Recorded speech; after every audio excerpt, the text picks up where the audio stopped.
Mai tutup ni kelang arak besar depan rumah Ustazah. Kelang dia di Kuala. Saya kata dia suruh Datuk tutup. Datuk pun dulu mufti.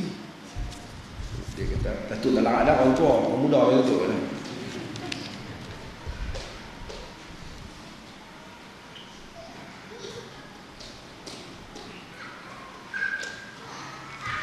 Seorang Muslim yang mempunyai kemampuan di segi fizikal dan keuangan untuk menunaikan ibadah haji, tuan-tuan larat tunggu ke ni sikit.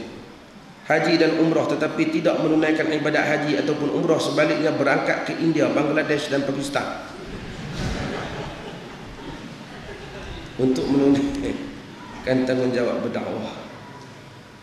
Dan lah beranggap dakwah itu lebih diutamakan. Ustaz apakah pandangan? Tuan-tuan, dakwah ni mesti 3 negeri ni ya. Saya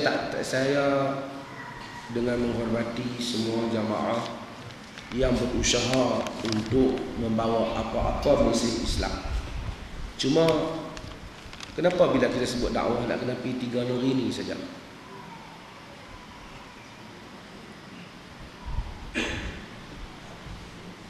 Saya nak sebut tentang Pakistan sikit. Sebelum tu Nabi kata la tashuddu rihal illa ila salasati masajid, al-Masjidil Haram wa Masjid hadha wal Masjidil Aqsa. Hadis Bukhari. Jangan bersungguh-sungguh kamu melakukan pengembaraan melainkan kepada 3 masjid, Masjidil Haram, masjid aku ini dan Masjidil Aqsa. 3 ya. Yang lain tu kalau tuan-tuan nak pergi belajar tak apalah. Yang lebih-lebih tu kalau kata di situlah berkat, di situlah apa, ini banyak karut. Tapi kalau nak dakwah di Pakistan, saya nak cadangkan. Saya turun pergi Putrajaya 2-3 hari lepas. Ada urusan. Saya sampai dalam perjalanan, Datuk Dr. Jamilah Mercy. Dr. Jamilah kan? Dia nak jumpa saya juga. Saya pun usaha masa lari juga, pergilah satu tempat dia jumpa Dr. Jamilah. Ada benda dia nak cakap dengan saya dan dia nak minta 2-3 perkara. Tapi dia cerita pengalaman dia di Pakistan. Tuan-tuan, kalau kita nak dakwah di Pakistan, dakwah yang ni. Di Pakistan ni kan, walaupun dia ada ulama, pertama dia ekstremis mazhab Hanafi. Ada juga Salafi sana. Bapa boleh paksa anak perempuan kahwin.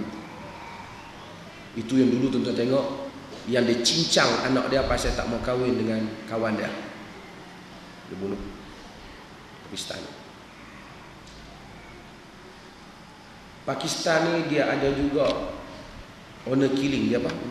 Bunuh kerana maruah bunuhnya. Kalau anak perempuan dia pergi buat apa lebih kurang, dia akan pergi ambil senapang tembak. Sebahagian dari Arab yang mundur ada juga. Budak perempuan kalau kahwin, malam tu tak ada darah-darah, pak dia nanti tembak. Walaupun kadang-kadang masalahnya pada pihak lelaki. Dr. Jamilah cerita, ramai di Pakistan ni, dia kata saya, bila lahir anak ni seakan-akan macam suatu kematian wanita. Ramai mati bila lahirkan anak. Sebab bila nak lahirkan anak, doktor lelaki ni dia tak akan benarkan untuk pergi sambut anak dia. Aurat. Jadi dia tak bagi. Jadi macam mana pun suami dia tak bagi, mati syahid dia kata. Jangan duk main, duk tengok aurat isteri tu. Jadi itulah satu benda yang paling susah sekali yang berlaku di Pakistan. Jumud dan sempit pemikiran. Sebab itu tuan-tuan, negeri-negeri orang Islam ramai mati, miskin, terbunuh hanya kerana kejahilan kita terhadap hukum hakam syarak. Lepas tu ramai orang lelaki jadi doktor, ramai di Pakistan ni, tapi dia pun tak berani sentuh isteri-isteri orang. Dan ini benda yang kalau nak dakwah, pergi dakwah yang tu. Setakat nak ajak dia keluar 3 hari, pergi tidur masjid, makan free. Saya ingat tak berapa susah untuk siapa pun. Dengan saya hormatilah kerja tu. Kenapa kita nak pergi Pakistan? Mak rempit pun ramai lagi yang tak semayang. Kita nak pergi jumpa, memang banyak benda kalau kita nak buat di Malaysia. Sebab kalau setakat orang, tuan-tuan, saya tak marah kat jamaah tabligh apa. Saya tahu sebab apa. Ada benda yang mereka buat tu orang lain tak boleh buat. Kita hormat benda tu, tuan. Ajak orang mayang. Saya ingat jamaah tabligh lebih berjaya orang nak ajak orang mayang. Di sudut tu kita bagi markah kat dia. Walaupun ada benda lain yang mungkin kita tak berapa nak setuju, tapi sudut. Kadang-kadang orang kita bukan mau kata nak pergi rumah orang tempat, bukan ada dapat duit. Assalamualaikum tuan-tuan. Assalamualaikum. Tuan rumah ada? InsyaAllah kami akan buat. Bukan sedang tu. Kalau kita ubah silibus sikit, suruh gen sunnah ni. Assalamualaikum, kami ni nak mahabak tentang sunnah Rasulullah yang ditinggalkan. Tukar sikit tajuk dia.